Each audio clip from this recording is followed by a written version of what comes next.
Hi, good morning everybody and welcome to the Edward Kemp Community Garden. Today it's about your garden. This garden was developed not to be just a garden but a space for communities, families, friends and volunteers all to come together and enjoy this wonderful environment that we've created in Birkenhead. Okay guys, shall we have a walk around and I'll show you around the garden.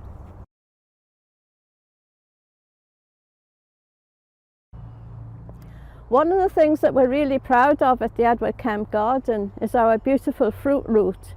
These trees were all given to us by Mersey Forest as part of their scheme to bring trees into Birkenhead. As you can see on this particular bunch, on this one branch, we've got 8 tiny apples. Now, nature will automatically let some of these apples fall, but we've got Paul and Lee here, and what they're going to do this morning is reduce the number of apples on this branch, so you only end up with 2 or 3, which will then have the opportunity to grow a lot bigger. So Paul, how long have you been at the Edward Kemp Garden? It's come up to about 4 years, it must be about 4 yeah. years. And so, what do you particularly like about coming here? Well, the minute you come through the gate, the peace and quiet, it's such a lovely atmosphere to come into, the way the gardens are and the people, the hospitality and everything. And with having many problems during your life, as soon as you come through here, it's gone. That's fantastic, Paul. You know. So Lee, how long have you been with us? You've only been with us a short time now, haven't you? Is it about 6 months you've been with us now? 6 months. It is 6 months, and Lee came from an organisation called Activate, which is a college for people with disabilities, and Lee has joined our team in the school holidays because he's also at college, and he loves coming here, don't you, Lee? Especially for the cake and biscuits. Can you tell us a little bit about how the idea of the Mediterranean Garden developed? Oh yes, please introduce us to your Right, friend. can I introduce you to Sanna, who's visiting from Finland and has been working at the Visitors Centre and has now come to help here with the Mediterranean Garden. That's fantastic, Maureen. So how did this develop? Well, the area has always had different projects going on it, the bog garden, the pond, the bee garden, and this terracing just needed something doing with it. And as usual, you come up with the good ideas, and the Mediterranean garden has developed. And with me having experience of life in the Mediterranean, myself along with a few others took charge and got on with it. Unfortunately at the moment with the weather and the water not having any rain, it's a little bit untidy, but it will survive. So where would a garden be without a pond? And we're really lucky, we've got 2.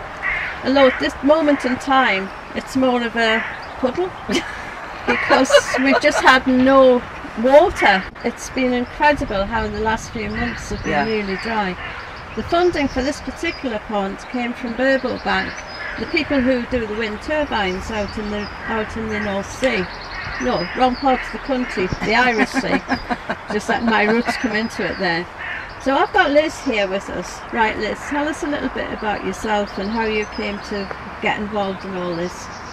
When I retired, I was desperate for things to do, and so I went to Birkenhead Park, and then I found Sheila and this Kemp Garden, and I've been coming for 4.5 years, and I love it.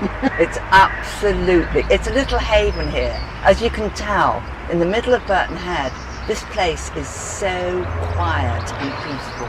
You can work on your own if you want to, or you can work with other people, so it's great. If you want to be quiet and just get on with things, you can, or you can socialise, and you meet lots of very different people. And I love it, even in the winter. This pond is usually overflowing, isn't it, Sheila? So what's all this weed that's grown in here now? I hear you've just had a biology or some sort of lesson about this. So if I can remember, this is parrotweed, but we've been advised not to move it yet because the pond is so low. and it's only in this corner. And then there's blanket weed over there, but not a lot, because Ian put some barley straw in, and apparently barley straw has something in it, I'm sorry, I don't know what, that helps to get rid of the blanket weed.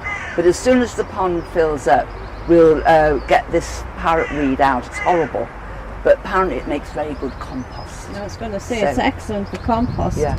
And the plants that we have in here, when we first put them in, they were absolutely tiny. I remember that. Yeah. Yeah. And because the pond was so deep, just move to one side, Elizabeth, we have to have a safe, one of these rubber ring things. Health and safety. Health and safety, because if the pond gets to its normal level, this particular part is about a foot deep, and because we have children coming here, we have to make sure that we have the equipment available.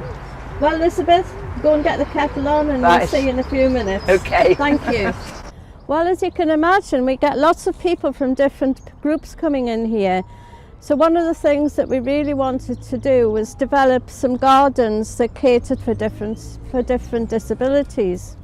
So this particular garden is called our sensory garden. And as you can see, in here we have what is known as lamb's ears. And when people feel those ears, those leaves, they do just feel like lamb's ears. Also, we have these gorgeous smelling roses. It's a shame we haven't got smell-o-vision here.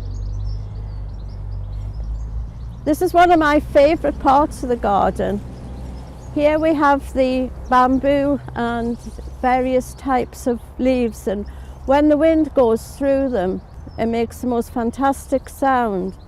And you can just imagine you're away somewhere and you can hear the beach and the waves on the beach. Well, I've got a good imagination.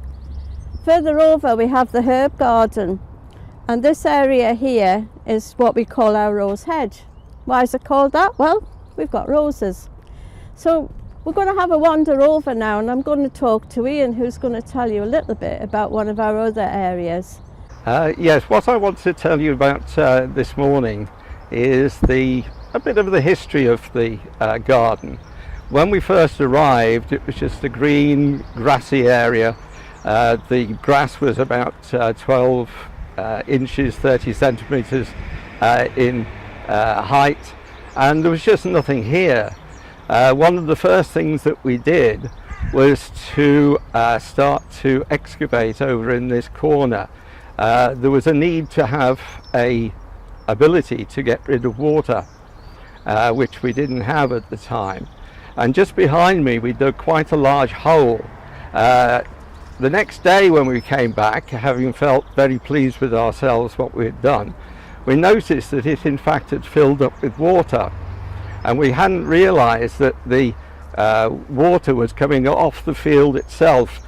Just underneath the ground there were some land drains, and in its past, when it was a hockey field, over in the corner over where I'm pointing, there was a pavilion, and the pavilion needed to get rid of its wastewater, and as a result, just behind me, just under the surface, there is a drain.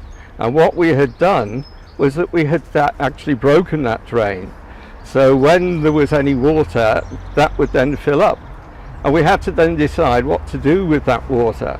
And some bright spark decided, well, why can't we have a well? Which we did in fact.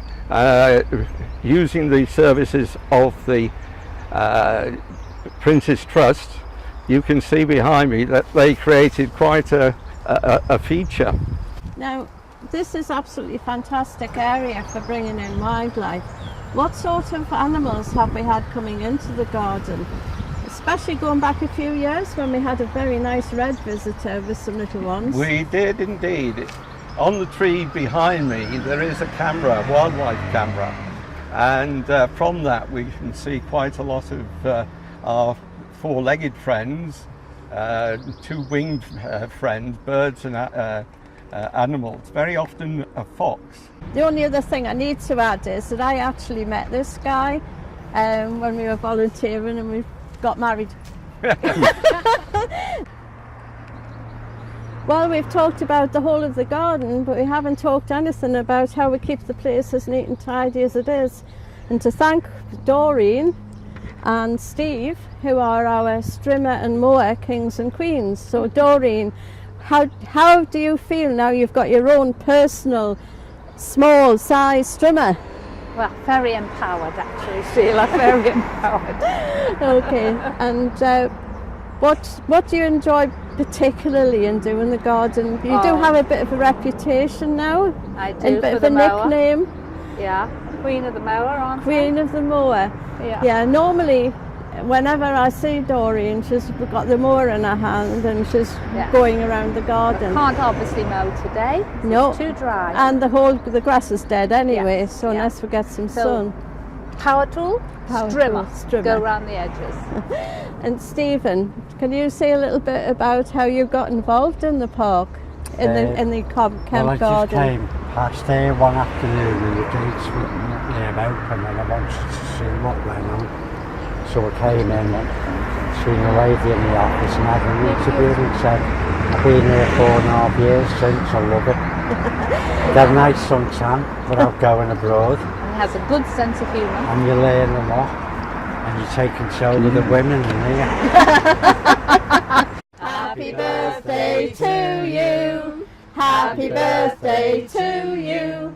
Happy birthday, dear Michael. Happy birthday to you. Hooray!